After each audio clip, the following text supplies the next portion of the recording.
I had a crisis event happen to me in our previous facility on an Easter Sunday. When I preached for the third time that day, was bone tired. Bone tired. Poured out myself. The singers, choir had done a cantata, and people had come to Christ. And I prayed, and I got through with the meeting. The other building had a platform with no steps. So it was my habit to just sit like this and let my feet dangle down on the edge of the platform.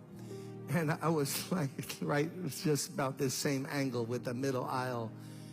And I'm just saying, so tired. I remember taking my knot on my tie and loosening it and saying, you know what, I'm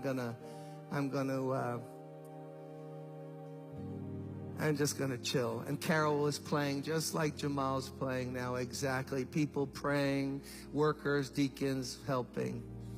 And I was tired. I want to go home. Hadn't eaten all day. And then I look, and around the 1, 2, 3, 4, 5th row, there's a guy in the aisle around level with the 5th row. He had a cap, filthy cap, but he had it in his hand. And he was staring at me and looking at me. And I could tell by his eyes, like he wanted to know, could he come up here and talk to me? And I just looked at him a little closer. Man, the guy was disheveled, filthy looking, matted hair, a mess. He looked in his 50s. He actually was 31. And I just looked at him. And I thought, because Everton, Tulia, they remember back in that building, we had a lot of people panhandling in the church. They would come in and ask for money, and we had procedures of what to do when people ask for money. So we don't want to build their habit and hand them money. They'll just go out and drink it. And I thought to myself, what a bummer, because I'm going to have to give money. I'm not even going to go through the procedures. I'm going to just give this guy some money. I had no wallet then. I had a money clip. So I waved him up, and he came. So I'm here. He got to about 5, 6 feet away from me. Whoa, whoa, whoa, whoa, whoa, whoa, whoa. Smell? No, a smell? You think you've smelled something? I'll match that smell with anything you've ever smelled in your life. A mixture of feces, urine, sweat, street, and alcohol. Stir gently and let it cook for a while, and that's what I smell. Nasty. I looked away to inhale, and I started questioning, what's your name, David? Okay, I'm a minister. Let me go through at least the procedures here.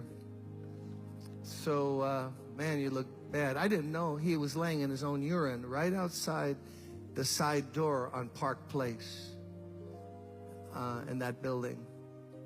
And he heard the music, and it drew him in. He was just sprawled, laying out there. So he's there. Oh, Lord. Where'd you sleep last night? Deserted truck. How come you're not in a shelter? Too dangerous. Almost got killed the last one I was in. Okay.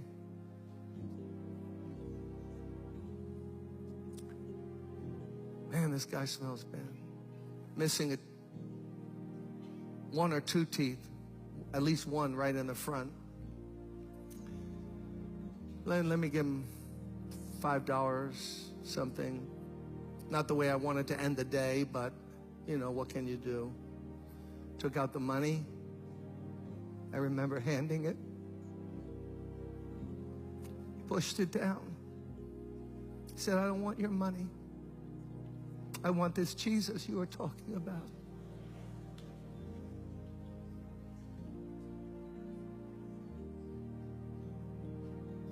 And at that moment, I forgot all about David, because I knew who was really in need of prayer. It was Jim Cymbala. It wasn't David.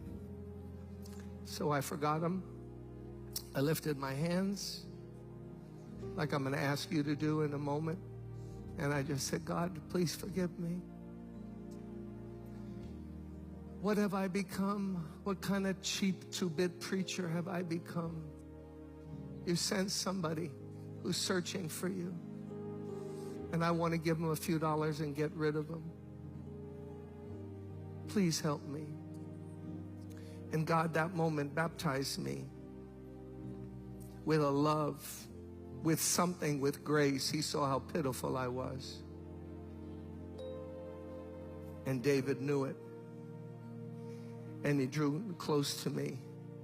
And I started to cry. And he started to cry.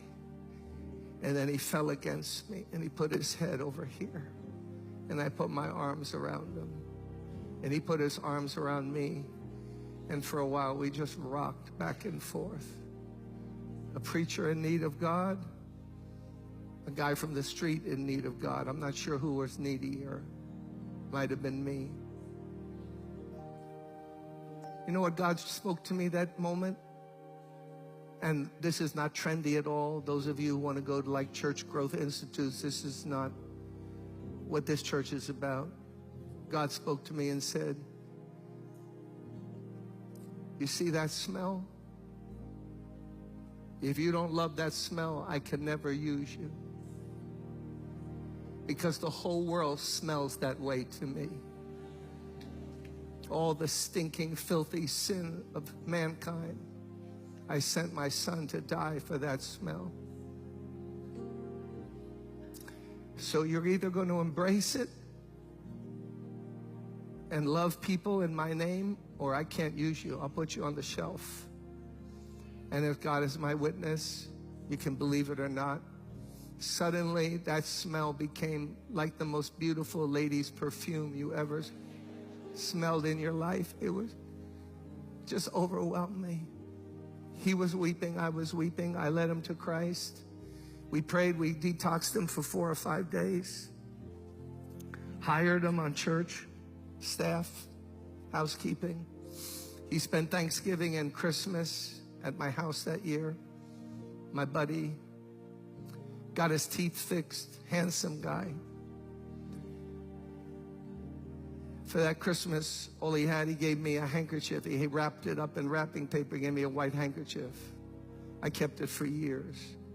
It meant more to me than anything anyone could give me. You could have bought me a car. I would have said, keep your car. Give me that handkerchief. And what broke him and what broke me is God's love. Brothers and sisters, let's walk in love this year. Let's think about other people. Let's love other people. If they're different than us, think different than us, look different than us, smell different than us. I didn't grow up around that smell. I was blessed, fortunate, middle class, Polish, Ukrainian, middle class home. That wasn't my world. But it's God's world. And he wants to use all of us.